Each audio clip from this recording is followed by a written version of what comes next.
अस्सलाम वालेकुम दोस्तों, जैसे आपको पता कि पाकिस्तान और भारत के दरमियान T20 वर्ल्ड कप के एक बड़ा मैच खेला गया। बड़े मुकाबले में पाकिस्तान क्रिकेट टीम ने शानदार फतह अपने नाम किया है। तो अब वज़ीर-ए-आज़म इमरान खान का भी एक बड़ा बयान सामने आ चुका। तो इमरान खान ने पाकिस्तान क्रिकेट टीम के खिलाड़ियों के ऊपर करोड़ों रुपए की बारिश कर दी। पाकिस्तान क्रिकेट टीम के खिलाड़ियों को करोड़ों रुपए का इनाम दे दिया। तो आज इस वीडियो के अंदर आपको मुकम्मल तफसील आप लोगों को मिलेगी।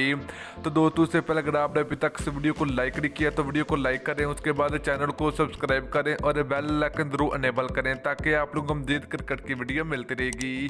तो दोस्तों, मैच की बात करें तो पाकिस्तान और भारत के दरमियान T20 वर्ल्ड कप एक बड़ा मुकाबला देखने को मिला। तो पाकिस्तान टीम की जानब से बहुत ही उम्दा बॉलिंग और बैटिंग करने का मुजाहरा किया गया। तो पाकिस्तान क्रिकेट टीम ने ये मैच 10 विकेटों से जीत लिया है और इमरान खान ने पाकिस्तान टीम के खिलाड़ियों को करोड़ों रुपए का इनाम दे दिया है।